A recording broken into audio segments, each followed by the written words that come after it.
Hello, folks. Welcome back to the final show of this week on World War II TV. And as you know, this has been a week of mostly catch-up shows, the ones that had to be rescheduled. So the Naval and Aviation and Pacific week actually started about 3 or 4 weeks ago, but it's been a long week. It's an imperial week as opposed to these newfangled metric weeks. So today we are talking about the Pacific, again, and we're talking about the Race for Aces based on this rather incredible book, Race of Aces, by my guest, John R. Bruning, who was a correspondent, a very well-known and accredited correspondent in Afghanistan, who then started writing about World War II. And we're going to find out the backstory when I bring him in. If you are new to the channel, or if you're not new to the channel, if you haven't clicked the subscribe button, what are you waiting for? It means you'll get notified about our new shows. Consider becoming a patron, consider becoming a channel member, and thank you to all the new patrons who signed up in the last week or two. It's most appreciated. But without further ado, I'm going to bring in John. So it's morning where he is, evening. Right? Good morning to you, John. How are you today? I am great. Thanks for having me on, Paul, and definitely thanks for hanging with me through all the cancellations and postponements. Well, you had some pretty good reasons. I mean, fire across the state was, as excuses go, that was it's not like you were shampooing your poodle or something. I haven't had that one as an excuse, but I have had some pretty lame ones. My hamster's anxious. No, I haven't had that one. Right. But, anyway. Well, you got to watch out for those anxious hamsters.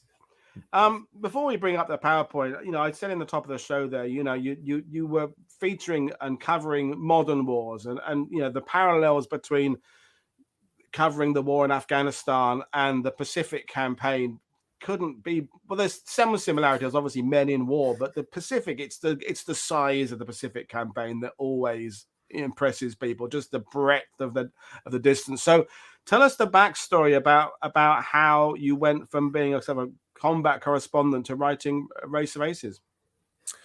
Well, I had originally wanted to be a professor of military history, and I was in grad school at the University of Oregon and was looking at how many jobs in that field there actually were in academia.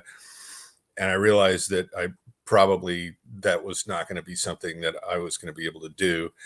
And I was working at the time for a computer company that made video games, computer flight simulators, Aces of the Pacific, Red Baron, and I was the company aviation historian. So I left grad school and did that for a while, and then decided to start a writing career, mainly because it was the only way I could think of to make a living in small town Oregon doing what I love. And so my first book was actually on the Korean Air War, and then I did some collaborations. I wrote a book about Iraq in 2004 about an Oregon National Guard unit that had served in Baghdad. And that took my career into a completely different direction. I ended up collaborating with David Bellavia, a Medal of Honor recipient, on his book, House to House. And I went to Afghanistan in 2010 as an embed, mainly because I had spent all of these years writing about combat, and I really didn't feel like I should continue unless I actually experienced it. So among the things that I got to do was fly around in the back of Chinooks and shoot photographs over the door gunner's shoulders during some tense moments. And we had a particularly tense one over a little town called Azuristan. And the day before, we had been in a precautionary landing out in the middle of nowhere, going to this place in the Hindu Kush. And we were actually being protected by a platoon of Polish light infantry. And here we were in the middle of this dry lake bed. And I was like, if we ever make it out alive, there's a bucket list of books that I want to write. And the first was Indestructible, the story of Pappy Gunn and the B-25 strafers. And then the other one was Race of Aces. And the next one on my bucket list is coming out next year, called 53 Days on Starvation Island. So that was kind of the genesis of Race. I had written a book about Gerald Johnson, the one of the fighter pilots in Race of Aces, back in 2001. And that was my grad school thesis, actually, that I turned into a book. And so a lot of the research for Race began 30 years ago. And then when I started the actual writing, I took 157 days and I drove around the country, hedge hopping around different archives and museums and whatnot. I spent a week living in a tent at Oshkosh just so I could see the airplanes. And I went to archives and found material that I don't think had ever been accessed before. So that changed my view of what the race was and who the pilots were completely. Well, that's set us up very well to launch into the actual history part of it. So thanks for the explanation about your career. And you've come with a PowerPoint, which you will control as we go through. It's not too many slides, folks. So don't get, it's not like Phil and Will's talk from 2 days with 65 slides to get through. That was quite a lot. Amazing, but lots of detail. So this is a race of aces. And we're talking about 5 particular individuals, but it kind of goes back to Eddie Rickenbacker is this kind of starting. So I'll let you kind of start off this whole program about why this idea of it's a media driven idea as opposed to a strategic idea, isn't it? But I'll hand it over to you to explain things. Absolutely. It was both a political and a media stunt to begin with. Eddie Rickenbacker showed up in New Guinea in the fall of 1942. And while he was meeting with the 39th Fighter Squadron, he basically said he'd give a bottle of booze to whoever beat his score. And General Kenney, who was the 5th Air Force commander at the time, said he'd match that bottle. And ultimately, when Richard Bong beat his score, Bong didn't drink alcohol, so he got a case of Coke instead, I think. But that was sort of like the start point of the media campaign and also the political campaign, because as the race developed, you've got the Southwest Pacific Theater of Operations was basically one of the backwaters of the war to General Hap Arnold and to most of the military planners in Washington. And Kenney needed more and more equipment to do the things that MacArthur wanted to do to get back to the Philippines. And by having the leading aces in theater, he ensured that there would be constant media coverage of his theater in New Guinea and later in the Philippines. And that gave him access and license to actually sometimes go over General Arnold's head and talk directly to FDR about things that he needed.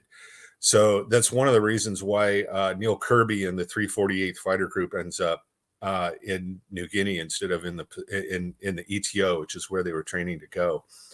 So one of the major aspects of the race was the Media Blitz, and that really all kind of derived from the Hollywood presentation of World War I aviation and the Knight of the Air, the chivalrous ace that you see in Dawn Patrol or Hell's Angels. Those movies that this generation grew up on really formed the public perception of what a fighter pilot was. And so in 42 and 43, early 43, when America was desperate for heroes, these aces became fodder for exactly that.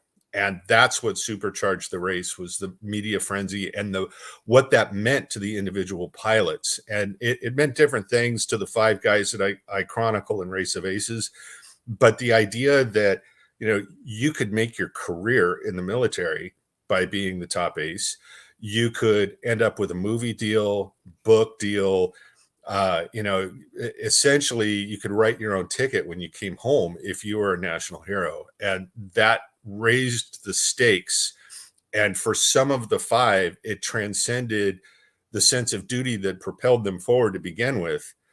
And it morphed into something else that was more ambitious. And when that happened, it turned truly toxic. I mean, everything is about balance, isn't it? Because there are tales of the ETO about journalists interviewing people like General Patton and Bradley about trench foot and things like that then has an influence on more supplies being sent out, because the soldiers themselves grumbling doesn't make it through, but a journalist, an Ernie Pyle type person making a comment, it gets through. So when, as you said, the Pacific is in some ways underfunded, undersupplied, they're not getting the latest equipment, the new aircraft, and so on. So then the interest of press going there and asking pilots, so what have you been eating today, and what aircraft are you flying? Well, we haven't got the latest this. We've been eating tinned meet again, whatever it would be. That's all getting back to help fuel the war effort by an improvement of attention. But the downside is the balance is that promoting individuals isn't really the Allied way, is it? I think of that as the German way, the German Battle of Britain idea of the ace who gets higher and higher tally, but the others in the wing are just there to kind of help the ace get his credit. So when reading your book, that's one of the things you kind of swing through the positives of this healthy competition that's putting a focus on the Pacific is the good side of it, and as I say, the dark side is what it did to the pilots themselves. That's so true. When I was working on Crimson Sky, the book that I first published, there was an F-86 pilot who flew with Francis Gabreski in Korea, and he said he flew wing on him, and he said Gabreski's comment to me before we took off was, "You're back there to absorb firepower for me." Yeah, I like that. Really kind of distills what can happen. The worst aspects of celebrating the individual over the squadron, for sure. Yeah. Okay. Well, if you want to start moving through your slides, you want me to do it, or are you going to do it? Sure. I'm not sure how to do it. Just click the arrows. Oh, on I the see. screen. Got it. Okay. So we've got to mention cats, because that was the thing on Twitter you said earlier. And I thought, okay, that's going to be what is it about cats interrupting your historical career? So we've got a first cat slide in a World War II TV show, I think. So this is Sylvie. If you guys out there follow me on Twitter or on Facebook or on Instagram, she's pretty prominently featured. She's a Turkish fan, and this is how she makes her monthly nut. She is my cat model. She also travels all over the place with me. I write up in the Cascades above Detroit Lake, Oregon, in the Willamette National Forest in a little cabin in the woods. And she and my Middle East rescue, Gwen, who is a dog, they're my only company. So the connection that this cat has to my writing is that she is constantly stepping on the keyboard, and she's responsible for all my typos. At least, I mean, that's what I tell the editors. You should at least train them to do all the citations and footnotes. I mean, that's the typical bit. If you can do the writing and have because cats are they're finicky, aren't they? So that should be the thing they'd be good at, is doing the indexing and the footnotes. That's a dog would just tell me what's happening. Anyway, we're going down a rabbit path of rabbit hole of dogs and cats working in the historical environment. But it is Friday, so anyway, well, years ago, I did a podcast where we talked about historians and their pets and what they name them. And I don't know if John Pershall has ever been on the show. He has, yeah. Okay, so John's cats are all named after the aircraft carriers of the Kido Butai, Kaga, Akagi. I can't remember which he has left now, but and all of mine were named Wewak, Munda, Hollandia. So it's kind of funny that we all seem to gravitate towards naming our pets after. Well, as we're doing that, mine are always named after English breakfast items. So I've had a bangers, a beans. I've currently got spud, pudding, and muffin. So mine are always breakfast themed. So you can tell what's important in my life. But we're digressing into a fantastic rabbit hole. But we should move on. So let's talk about these aces. So there were five that I chronicle in detail, and there's some in the periphery of this race. Now, the race itself really takes place just within the 5th Air Force. There were, of course, other aces who were involved tangentially, that the news media back home was writing about, like Johnny Godfrey, Mary Carl, John L. Smith, who I write about in 53 Days on Starvation Island, by the way. But the race within the 5th Air Force ultimately produces the top American ace of the war. And so that's why I focused on these guys. And Richard Bong is sort of an outlier. Not only was he the top ace, but he was about as atypical a fighter pilot as you could get farm kid, grew up rough, hard in Depression era, small town Wisconsin. I went and visited Poplar while I was working on the book and met his sister. She's in her 80s and was still baling hay in 2017. Wow. Baling her own hay. And the photo here at the Poplar hardware store was taken when he came back from his first tour. You could see him there walking with all the kids in the neighborhood following him. I actually took a photo of what that looks like today, and I can't find it today. Unfortunately, I lost a bunch of data in a hard drive crash recently, but the buildings are still there. They're worse for the wear, but the area still looks pretty much the same, almost 80 years later. So Charles Mcdonald was another outlier. In fact, he's sort of a tragic figure. He's an enigma. He was very much from an upper middle class family. His brother was another war hero, actually, was in the Navy and was destroyer squadron leader, I believe, for the U.S. Navy. And Mac was quiet. He was incredibly supportive of his troops. He was not in any way ambitious enough to sacrifice his leadership and his care for his men. And that is something that, as I came to know him through all the research I was doing, I really respected. He was really just a phenomenal leader whose career got completely sidetracked and ultimately, in a way, destroyed by Charles Lindbergh when he came into the theater in 1944. And Charles, was promoted to colonel in 1944, and he retired a colonel in the 60s. And if you look at this photo, the color photo down here, he's at right. One of the things that a lot of people were not aware of, including me, was over here in the middle is Neel Kearby. He came into theater with Neel Kearby in the 348 Fighter Group, and McDonald was one of his squadron commanders before he took over the 475th Fighter Group later in 43. And then we have Gerald Johnson, the Oregon kid who wanted to be a dentist before he fell in love with flying. He was a University of Oregon student, very outdoorsy type, very romantic. I think he would be described today as attention deficit. He and McDonald, he and Tommy McGuire for sure, ADHD. He got the moniker the Forgotten Ace as a result of a couple of articles that were written about him in the 80s. Johnson had 22 official planes to his credit, 24 unofficially, plus an Australian he shot down by mistake. And he actually put the Aussie kill flag up on one of his later P-38s, which didn't do much for inter-allied relations, but he thought was funny. Tommy McGuire. Oh, and by the way, the Aussie pilot survived and they became friends. So there was no loss of life in that incident. Tommy McGuire, his entire backstory was scrubbed by the U.S. Army Air Force publicity department with the complicity of the reporters who were in the theater.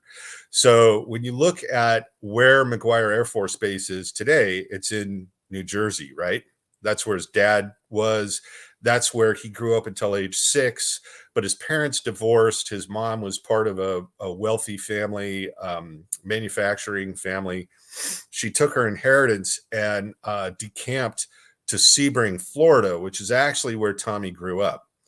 And he was always an outsider. He was always the Yankee with the crazy mom. His mother made things worse by trying to buy the affection of the local townsfolk, which, there's an awful lot of Southern pride there that she offended and didn't realize.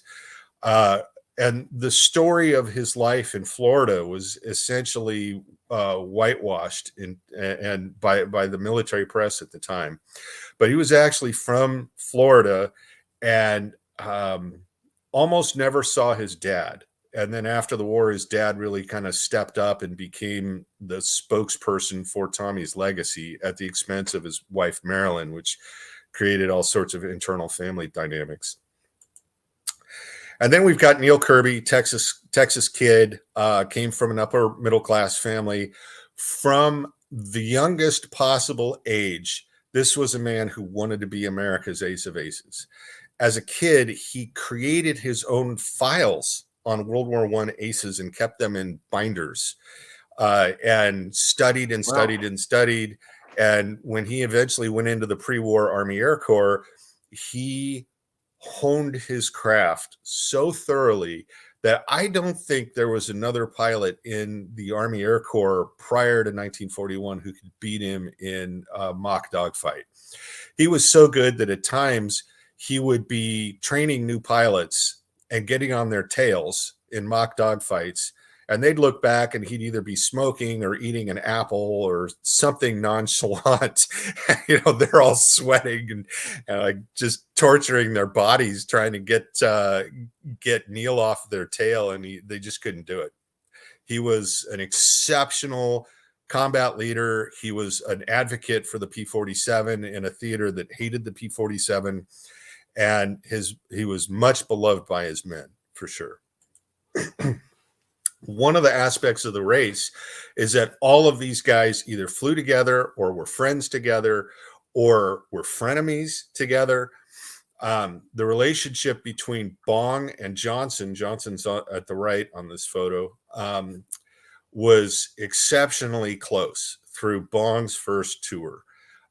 When Johnson showed up in New Guinea in the spring of 43, Bong was already the leading ace.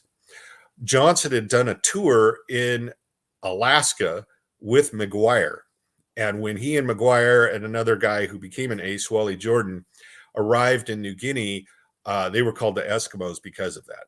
Well, Johnson was such a talented leader and natural charisma, extremely concerned about his men, that he rose through the ranks pretty quickly and ended up getting the 9th Fighter Squadron in August of 43. Bong was one of his flight leaders. Their relationship started to evolve and deteriorate through the fall of 43 as the race became more and more of an obsession with the American media, and Bong was getting to the point where he was getting combat fatigue. And emotionally, like, one of the things that I was really trying to do with this book, Paul, was take these American heroes whose legacy really still, the kernel of it is still the World War II era propaganda hero worshiping. And I wanted to humanize these guys. And one of the moments where I really saw I could do that with Dick was in the fall of 43, after he'd lost a number of wingmen. He was burning out. And Johnson saw that and sent him to Australia only a couple of weeks after he had come back from leave in Australia, because he was just having such a hard time emotionally. And one of the ways he coped was on his birthday. He had spent days in his rack in Australia without really even getting up. And he wrote this long letter to his mom detailing exactly what he wanted his hunting cabin to look like when he got back. And he wanted to include things in it like I think a bowling alley. I mean, like, he was all set to take all of the money that he had saved and just sink it into this, ultimate man cave. And that was one of the ways he was coping with what he was going through. But by the time the relationship gets irreparably harmed in November of 43 over Rabaul, Bong was completely burned out. He was spent, and he needed to go home on leave and rest. And one of the last missions he flew, he was flying with Gerald Johnson's wingman, Stanley Johnson, and lost him over Rabaul. And that was sort of the breaking point for the two of them. And the dynamic continues later, because both of them end up serving together in the Philippines, first at Leyte and then on Luzon. So here they are. this is Bong at right, Johnson in the middle, and Wally Jordan, who became Johnson's best friend. That was taken at Biak after everybody came back just before the invasion of the Philippines. And so just to backpedal a little bit, because you said about the original idea. Well, not idea. Rickenbacker says anyone can match my tally. I'll make them a hero, kind of thing. And then General Kenney gets involved. So when that was first released, how widely was that publicized? Did the newspapers and press pick up on that immediately? Was it a kind of a trickle effect? Was it something that spread like wildfire across the entire Pacific? Tell me kind of how that became a thing. I mean, because you're focusing on these 5 particular pilots, but was it something at one point that literally anybody posted anywhere thought they had a chance to reach it, or was it kind of aimed on these people within the particular squadrons? I think it really was aimed towards the men in the South Pacific the Southwest Pacific that Rickenbacker had met. But at the same time, there was a national attention on who was the top ace at any given moment. John L. Smith was the top ace for a while, Marine Corps pilot from who served on Guadalcanal. So I think it was a little bit of both. It kind of fed into the media frenzy around fighter pilots in general. And then as the race took shape within the 5th Air Force, there was a growing swell of media coverage of it, to the point where I think later in the slides, there's a photo of when Bong actually scored his 27th victory. He was surrounded by reporters. I mean, there's probably 10 in the room as he's describing what was going on. And most of them were there to cover the race or aviation in general in a theater that really in early 42, late 42, only had a couple of actual American war correspondents there. Because when I spoke to James Scott about your book, whenever that was, and he was professing his love for it, it's one of those things. I think what you did, and we can talk about that in a minute, is that so much has been written about these people, Bong particularly. So people have started with kind of the press cuttings and news clippings and the newsreels first, and kind of gone back from there. Whereas it seems you flipped it and you went back and started with the military archives and kind of followed the story that way, as opposed to going backwards. And I think that's why, for me, my point of view, when I read it, you can seem to have come up with some different kind of concepts, because obviously the press, particularly during a war situation, is writing for a reason. It's not necessarily interested in objectivity. It is part of the war effort. Would that be a fair comment? Oh, absolutely. Absolutely. And the reporters, some of them were exceptionally good, especially like working on 53 Days. I've really done much more work into the newspaper archives throughout the U.S. And there are some really excellent reporters who chronicled what went on with the 3 guys that I'm writing about in that book, Marion Carl, John L. Smith, and Richard Mangrum. And the same was true with the 5 in the Southwest Pacific. Lee Van Atta was an incredible combat correspondent, but he totally participated in the whitewash of McGuire's background in 44, when the Army Air Force was really stoking the race between him and Bong, because that really wasn't even on the radar until the Philippines in 44, 45, early 45. So that whole period in the final months from October to December of 44, the push between McGuire and Bong kind of reaches a frenzied pace, and the reporting really it depended on the reporter. Let's put it that way. Just while you've been talking now, again, people are starting to discuss, as I thought they would. They're talking about the Major Mitchell in the 13th Air Force. They're talking about Pappy Boyington, of course, U.S. Marine Corps. So, because the as we said, the Pacific War is enormous, and there are all sorts of units from all sorts of countries and all sorts of branches. There's Navy, U.S. Marine Corps, which is also Navy but slightly different. Then there's all the Dominion forces out there, Australians, New Zealanders, and some of them with American aircraft. It's all very complicated. And then, of course, there are the actual 5th Air Force guys. But as you said at the beginning, it mostly is the race was within the 5th Air Force. It really was, and especially by 44 because Bong and McGuire were so close. And now to be fair, David McCampbell was making a push too in the Philippines, the U.S. Navy's top ace. But again, this was all framed by the media coverage at the time, and ultimately, what happened was the 5th Air Force did, in fact, produce the top ace of World War II and the number 2 from the United States. And again, we're talking from a modern point of view. If a modern correspondent was trying to do the same story, they would have access to any pilot could call in from any airbase anywhere using, as you are today, Wi-Fi and what have you, and do a TikTok video and explain what they're doing. The fact that we're talking about a race that was so involved with the media is the media had to be somewhere. These correspondents, these photographers, you can't just go hopping from one island to another island instantly. You've got to wait for transport, and you, as a journalist, your 3rd or 4th grade priority for transport. So you can imagine where, when you got, as you're saying, 2 or 3 pilots in the same place at the same location, that would be the focus of the media, because one journalist or the journalist can be camped in one place. So that obviously is having influence as well. Is literally the inability of the media to cover every unit on every island. Yeah, that's absolutely true.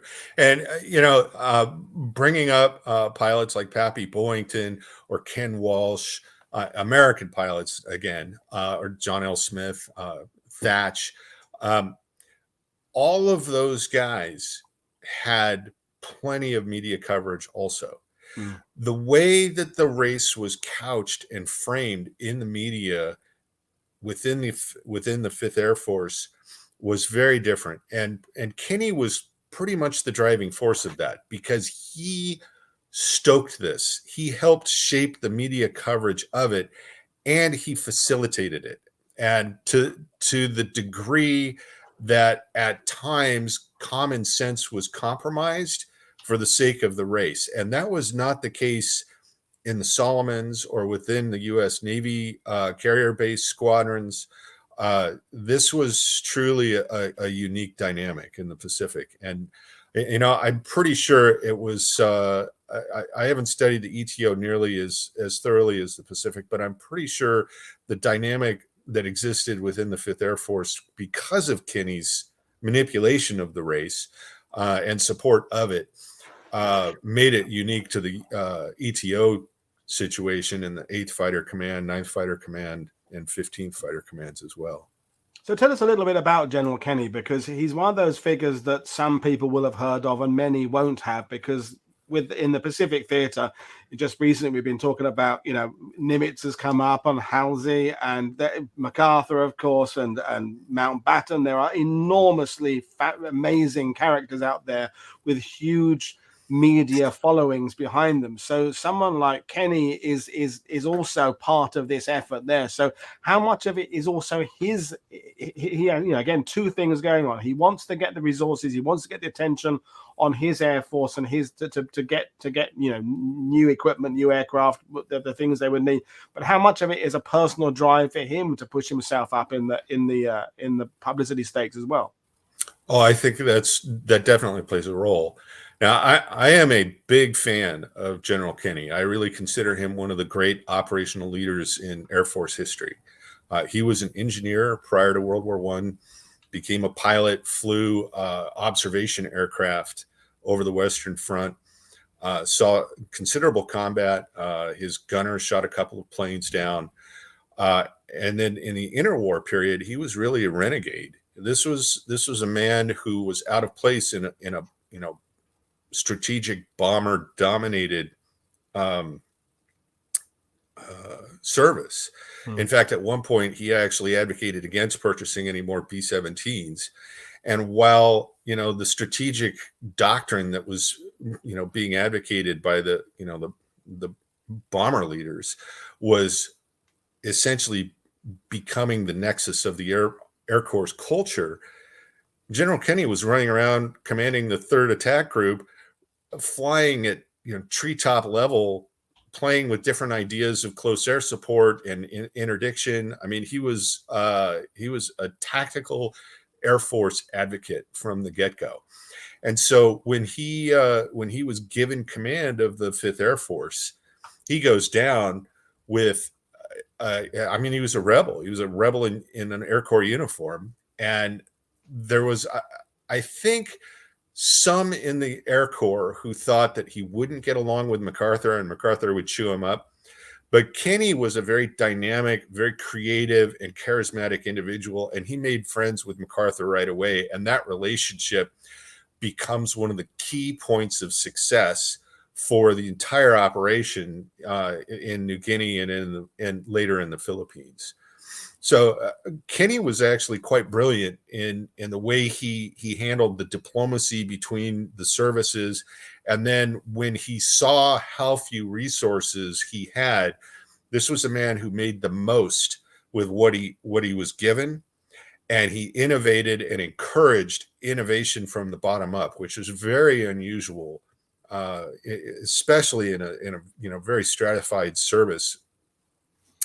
So he's a remarkable leader, and I actually haven't studied why he failed after the war with Strategic Air Command, but that's sort of the black mark, I think, that dooms Kenney's legacy a little bit, because when he takes over Strategic Air Command at the beginning of the Cold War, it's just a complete and total nightmare, and it diminishes his legacy for sure. And then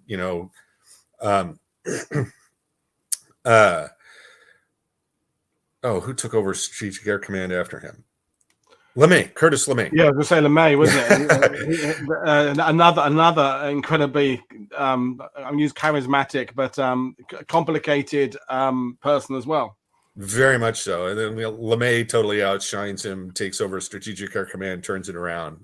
And Kenney just kind of, I wouldn't say he gets forgotten, but definitely his influence and role in a theater that was responsible for cutting off or destroying over 250,000 Japanese troops is really just understated or just lost in the public consciousness. Yeah, and if General Kenney was around today, I think he'd probably be a little bit browned off. That the one thing that the most people know about him is he's the instigator or the power behind the race of aces, because as you said, there's so many more strings to his bow. People are talking about the B-25 and things like that he gets involved in. So yeah, this is one part of his career, but it's by no means the most important. It's maybe the one that drew the most attention. It brings us back to the media subject of the whole discussion. But anyway, let's get back to the conversation about the 5 men on the screen here. So and the race to catch up with Bong.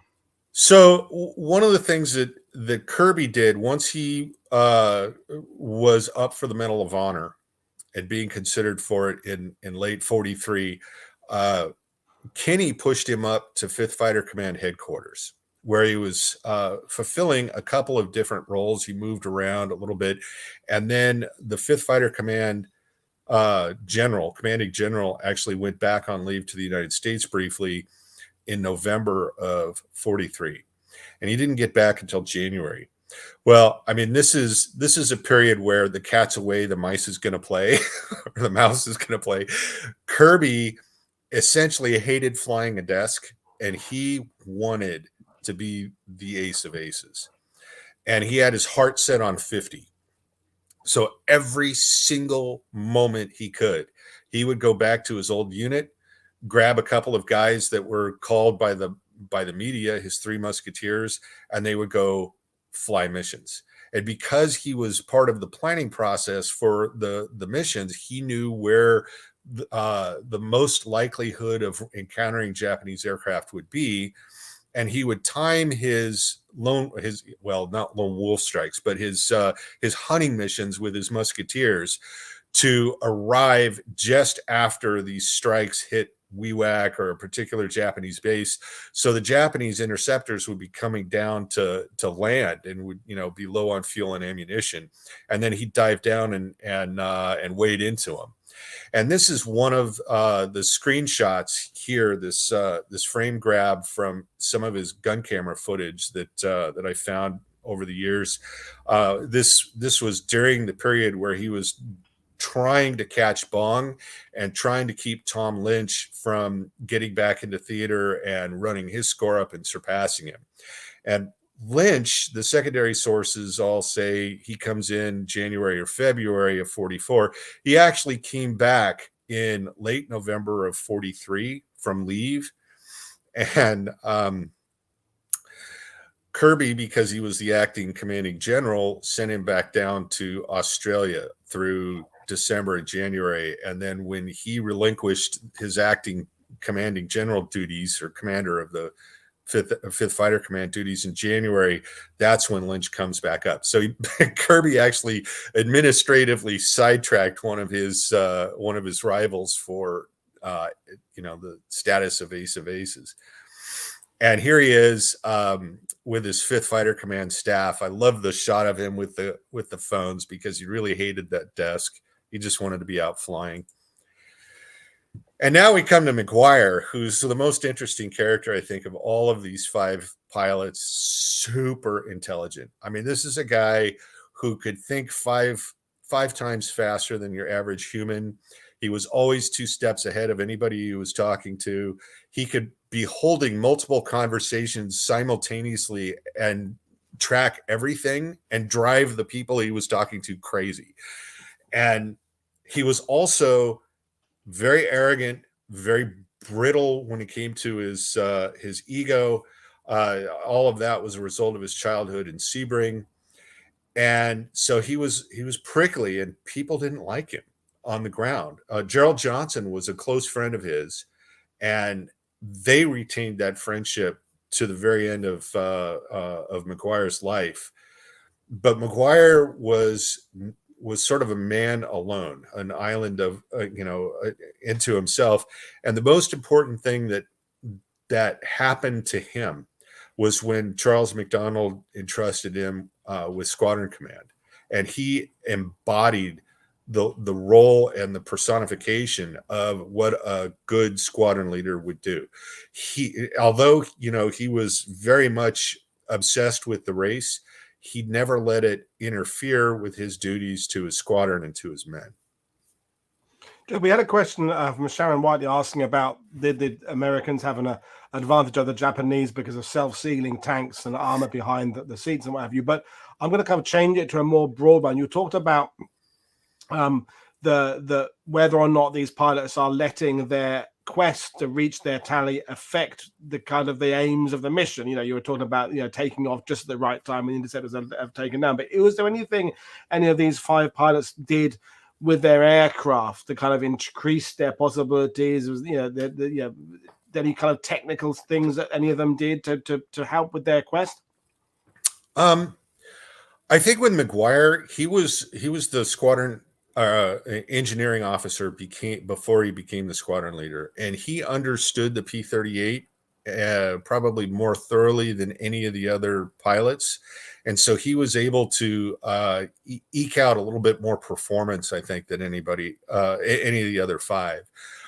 As far as modifying the aircraft, no, not really, except for Kirby, but that wasn't to increase the performance of the aircraft in a dogfight. It was to increase the range of the aircraft so that they could get to where the Japanese fighters were living at that point in the war.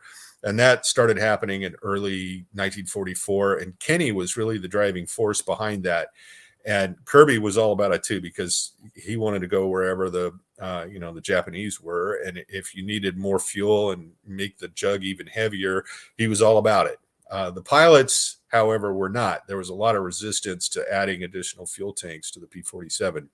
But as far as the question goes, yes, the P-38 in many ways was the embodiment of the race, because 4 of the 5 pilots flew them as their primary aircraft.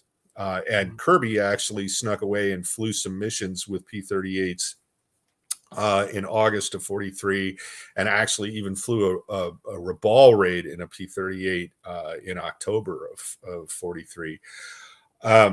It was a superior aircraft because of its speed, its diving capability. It climbed well. It had terrific firepower concentrated in the nose. It had self-sealing tanks. It had armor. All of those things were superior to the Japanese aircraft that they were flying against in New Guinea, for sure. However, that said, the P-38 was a flying complexity, the likes of which the Army Air Force had never actually employed before. And when they first started getting these things to frontline squadrons, there were many problems. I mean, even into 44, they had massive problems with the drop tanks. When they were released, they would hit the dive brakes. They would bounce off or the Fowler flaps. I mean, they would bounce off the side of the fuselage or the engine cowling, creating damage. There were all sorts of technical bugs with the engines. And when Bong first joins a P-38 squadron defending San Francisco at the beginning of the book, the loss rate for P-38 pilots was staggering. I mean, I think there were 180 delivered at the time, and something like 60 of them were involved in fatal accidents. The numbers are in the book. It's just shocking, the number of people killed in training with these very complex, technically difficult, challenging aircraft to fly. And yet, at the same time, they provided the Americans an advantage over the Japanese that they used to maximum advantage, for sure. No, definitely. And I'm talking about advantage. You're talking about, well, I'll let you get back to your presentation in a minute, but with these 5 guys, you've covered the fact they're from different backgrounds. You get a guy collecting data in ring binders as a kid, another guy kind of growing up on a farm, in all different types of motivation for getting involved in the race. But in terms of actual shooting down the enemy, because dogfights are never counted in hours, they're often counted in minutes, but frequently they're counted in seconds, isn't it? So it comes down to that almost like hunting bird kind of falcon kind of kestrel eagle type of two seconds of flying in there. So was there something that in your research that you would say that was the common denominator between these 5 in terms of that ability to master those few seconds in the dogfight? I think, Paul, you just nailed it on the head there. The hunting instinct burned in Bong and in Johnson. These guys grew up with rifles. They grew up hunting. They grew up in the woods, in the mountains. In Gerald's case, they were extremely adept with lead and the use of firearms, snapshots. Less so Tommy McGuire. I'm not really sure about McDonald, but definitely Neel Kearby as well. So these were all guys who had spent their childhoods with weapons and had done considerable amounts of hunting. And in some cases, they hunted for food. This wasn't for pleasure. This was, your family would go hungry if you didn't get that rabbit, because it was the Depression, and some of these guys grew up in households that were right on the verge of poverty. So I think that's probably the common element.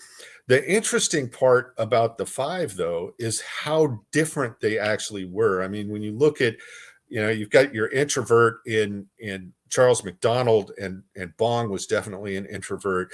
You've got McGuire, who was a braggart, who was hyperactive and constantly very twitchy. The guys that I interviewed who knew him called him twitchy. Talked a mile a minute, talked a big game. Then you had Gerald, who was super fun-loving, outgoing, charismatic, always very concerned about his men, but also really kind of hyperactive also.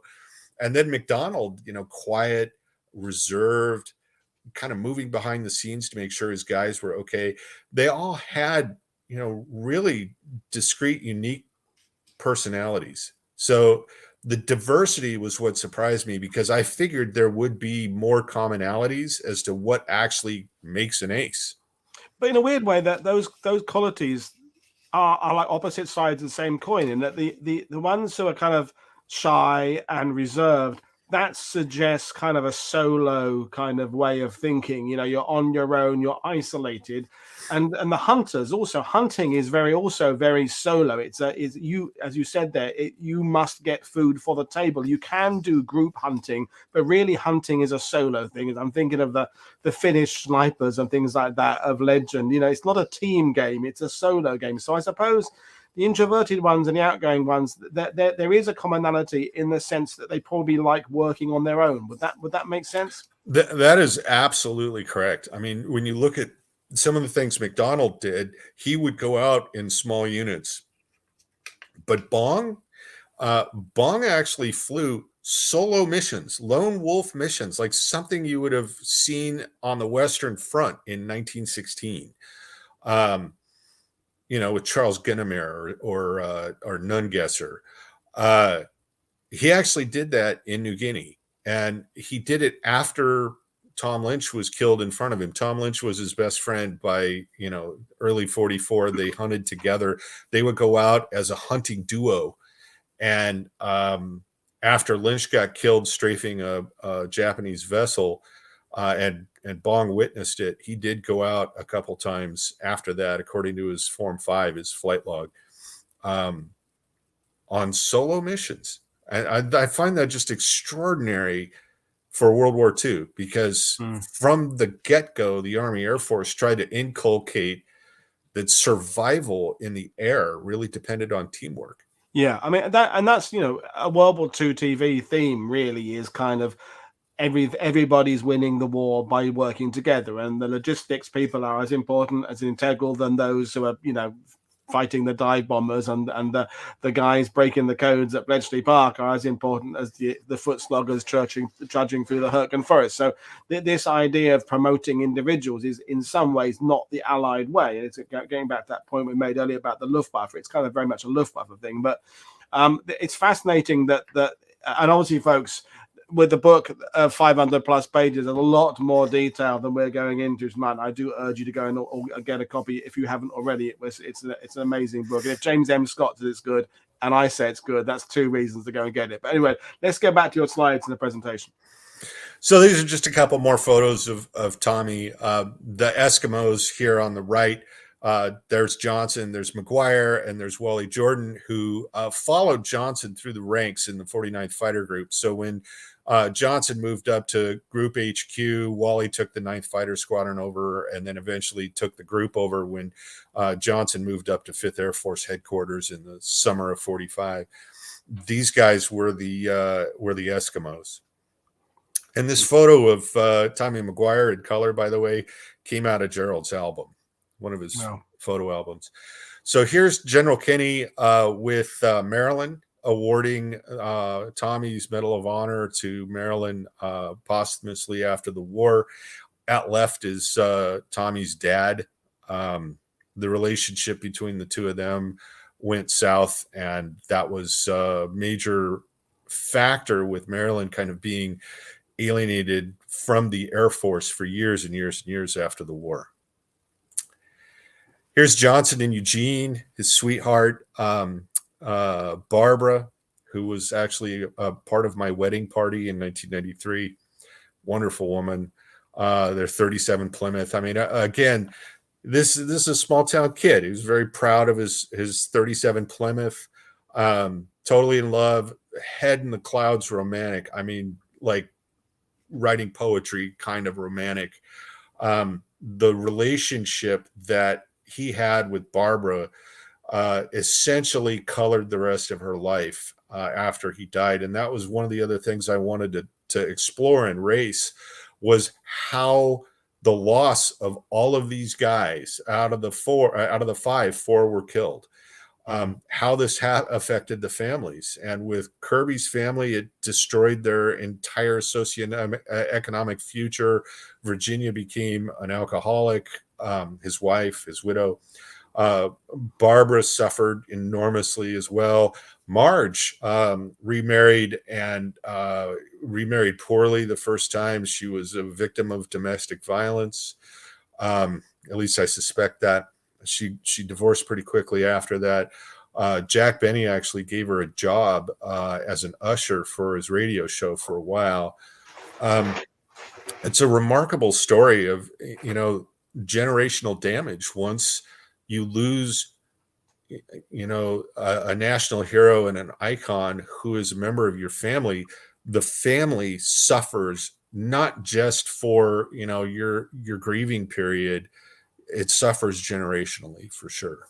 And this is the darker side of the story that we kind of alluded to at the beginning, is that these 5 pilots who all want to serve their country and are flying, they, as you explain in the book, they kind of go to extraordinary lengths to increase the number of potential missions they're on. There's sort of deception and subterfuge and almost a one-upmanship, and it's going against, in many ways, the original idea about it being a healthy competition to advance things. It turns sour, and then the fact that, as you said, 4 of the 5 didn't make it is the final act of tragedy at the end of this. So explain some of the lengths these they went to, and is it the pilots themselves pushing themselves forward, or is it people around them pushing them to be part of this race? Is there a bit of both, I guess?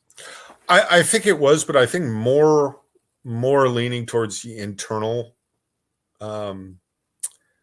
ambition for sure. It's interesting. I found a letter that Neel Kearby's mom had written after the war to General Kenney. And in it, she says, "I'll never understand why he went to the lengths that he did. I mean, it's one thing to do your duty, but it's another to just refuse to leave combat and stay in the fight like Neel did." The lengths they went to were really quite extraordinary. Kirby, as an example, was flying combat missions in an aircraft that he had no training in, and it nearly killed him over Rabaul. He was a single engine pilot, P-47 pilot. He'd flown a lot of different airplanes. Don't get me wrong. I mean, he flew every single fighter prior to the war that the Army Air Corps deployed, but he had never flown a P-38, and he flew missions to WWII. He flew a mission to Rabaul where there was, if you didn't know what you were doing in a P-38, you could very easily blow the engines. And actually, Neel blew one of his engines and very nearly blew another one while he was going to full throttle to go after some Japanese bombers he had seen. So, I mean, those are enormous risks. And then when you get into Kirby's tactics, he was a devotee of the hit and run attack in the Jug, in the P-47. And he had a very, very strict list of rules for engaging the Japanese that he inculcated into the 348 fighter group. And you see, as he's getting more and more anxious to catch Bong in early 44, he takes greater and greater risks and violates his own tactical doctrine, really. And at one point, he gets low and slow trying to shoot down a Japanese aircraft over one of the airfields at WWII, and he gets bounced from behind. And the only thing that saves him is that the Japanese AA gunners on the ground thought the diving Ki-61 Tonys were P-47s, and they opened fire on their own guys, and that allowed Neel to escape. But eventually it catches up to him, and when he was killed in March of 44, he was violating his own tactical guidelines. For sure. Which is the darker side of the whole sorry saga, but also an uplifting side. That's that. As I remember when I read your book, that was the feelings I was getting. You had me moving from page and chapter to kind of feeling how the whole thing was very positive, to then thinking the whole thing was very negative, and then switching me back to positive again. And I kind of finished it going, I still don't know where I really stand on this whole thing. Yeah, actually, me too. I look back at these guys. I grew up reading the Martin Caden books and the first generation books that came out of World War II in the 50s and the 60s, and Greatest Fighter Missions by Edward Sims. And these guys were my heroes. Whereas my peers were, worshiping Terry Bradshaw and Joe Montana. Okay, I'm a Steve Young fan. But these guys, Douglas Bader was one of my main inspirations as a kid. Gerald Johnson was as well. But as an adult, and after I had gone and experienced combat, I wanted to know who these guys were and delve into, the human side of them, not just the, hero portrayal that we've seen for years and years and years. And that really became the driving force behind race. This is my wife at the time, back in the 90s and early 2000s, while I was working on the book. She called this Gerald Johnson's GQ pose, right on the nose of his 38 at Dobodura. This is right when he took over command of the 9th Fighter Squadron, which became the most successful U.S. Army Air Force fighter squadron in the Pacific. Here's Bong receiving the Medal of Honor at Leyte in December of 44 from MacArthur. This was the end of his combat career. He flew a couple more missions and then went home. And after he went home, Kenney grounded McGuire because he didn't want McGuire to beat Bong's score while he was on his welcome home tour back in the States. So, getting back to the manipulation of what was going on, McGuire ignored the grounding order and went and flew anyway. And his rationale was, if he shot a couple of planes down, he'd only, he'd report them after the grounding order was lifted. So again, it was, the ambition and the desire and the drive to become the top ace that drove that. This is Bong with Marge, his sweetheart. He married her when he came back from his final tour. This is the wedding cake. It was enormous. I forget exactly. In the book, it talks about how many eggs and how many pounds of flour, and it was this Liberty ship that his mom had commissioned while he was overseas. Was the model used for the cake. I actually went to the church when I was in Poplar. I went to the church where they were married and took photos of the interior. I went and visited his grave as well. The wedding ceremony had so much media attention that they had to do the ceremony 4 separate times to appease all of the film cameras, still cameras, and reporters who wanted in on the ceremony. And the church is large, but it just couldn't handle the media load. Oh.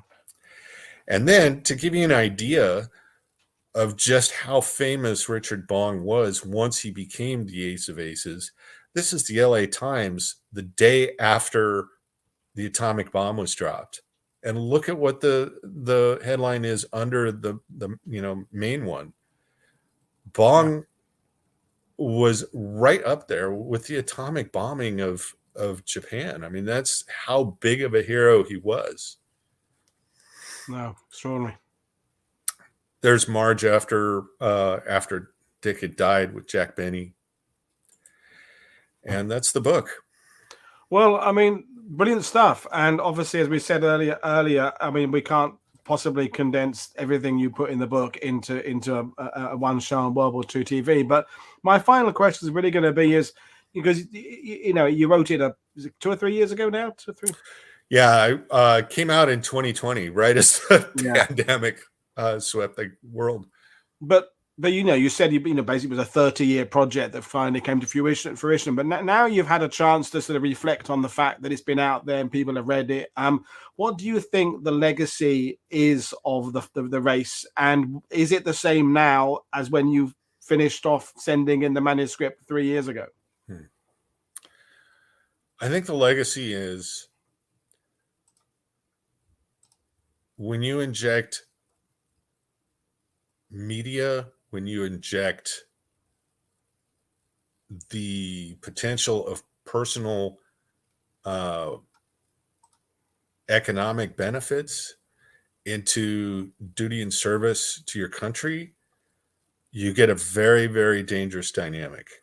And you can see that today as expressed by some of the crazy things that have happened with some of the books that came out during the War on Terror by members of the military. One of the most, clear examples of that was No Easy Days, and the U.S. Navy going after the author of that book. It's a slippery slope. And the idea that a sense of duty and a sense of fighting for your country can be suborned to personal ambition is a really, really difficult